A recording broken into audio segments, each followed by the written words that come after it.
अस्सलाम वालेकुम friends, welcome to my YouTube channel Zia medicos. और आज हम जिस मेडिसिन का रिव्यू करने जा रहे हैं उसका नाम है प्रोथायोडीन। सबसे पहले प्रोथायोडीन की स्ट्रेंथ को डिस्कस करते हैं। तो प्रोथायोडीन 25 मिलीग्राम और 75 मिलीग्राम में अवेलेबल है। ये एबिड लेबोरेटरीज की एक प्रोडक्ट है।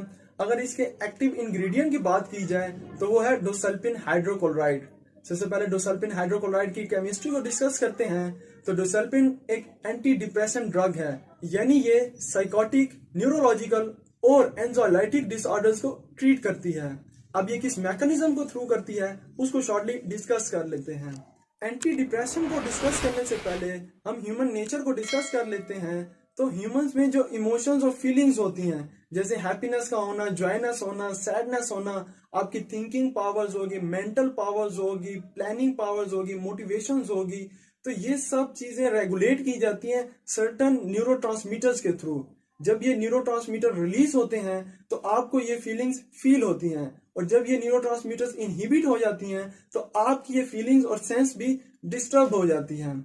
अब इन न्यूरोट्रांसमीटर्स में एक फैमिली है जिसे मोनोअमाइन न्यूरोट्रांसमीटर कहा जाता है। मोनोअमाइन इस वजह से कहा जाता है क्योंकि इन न्यूरोट्रांसमीटर्स के स्ट्रक्चर में एक अमाइनो ग्रुप प्रेजेंट होता है।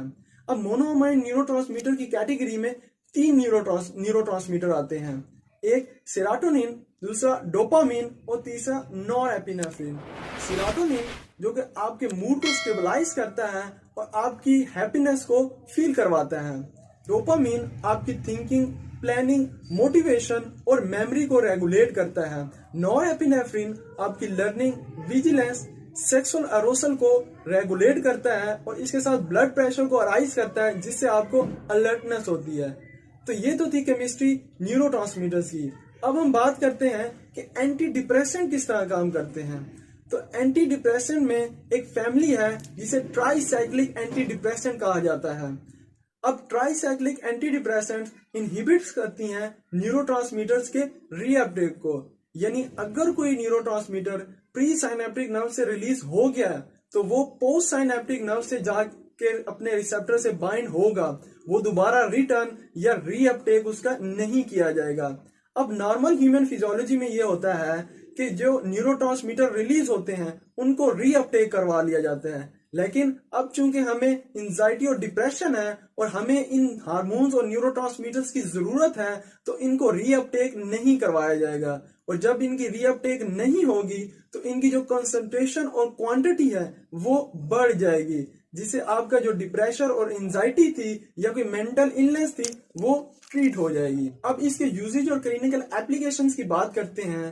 तो ये ड्रग ट्रीट करती है एंजाइटिक डिसऑर्डर्स को, यानी अगर आपको नर्वसनेस है, खौफ है या किसी किस्म की परेशानी है या कोई आपको सोशल एंजाइटी है, यानी अगर आप लोगों से अलग थलग रहते हैं, इसके साथ ही डिप्रेशन का होना, स्ट्रेस का होना, बेचैनी बेकरारी का होना, मायूसी का होना, आपकी चीजों में लैक ऑफ इंटरेस्ट को शो करना, आपके स्लीपिंग ऑर्डर का डिस्टर्ब हो जाना, और इसके साथ ही आपका एंजाइटी और डिप्रेशन की वजह से जो पूरी बॉडी में पेन होता है जिसे फिब्रोमाइल्जिया कहा जाता है, तो ये ड्रग उसके ट्रीटमेंट में भी यूज होती है। अब इसके डोजेज की बात करते हैं।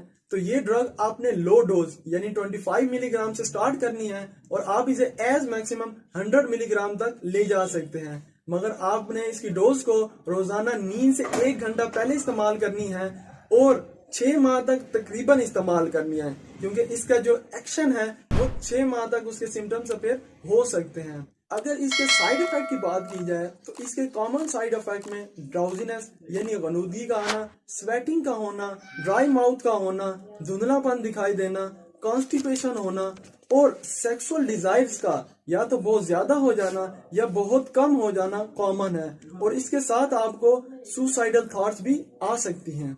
अगर इसके कंट्राइंडिकेशंस की बात करें कि कौन से पेशेंट इसे विदाउट फिजिशियन प्रिस्क्रिप्शन यूज ना करें, तो प्रेग्नेंट और लैक्टेटिंग वुमेन इसे विदाउट फिजिशियन प्रिस्क्रिप्शन यूज ना करें। इसके साथ ही कार्डिक एरिथमियास और लीवर डिजीज के पेशेंट हैं वो भी इसे केयरफुली यूज करें। इसके साथ ही मेनिया के जो पेशेंट हैं, यानी ये जो लोग बहुत जज्बाती होते हैं, वो भी इसे अपने डॉक्टर से कंसल्ट करके यूज करें।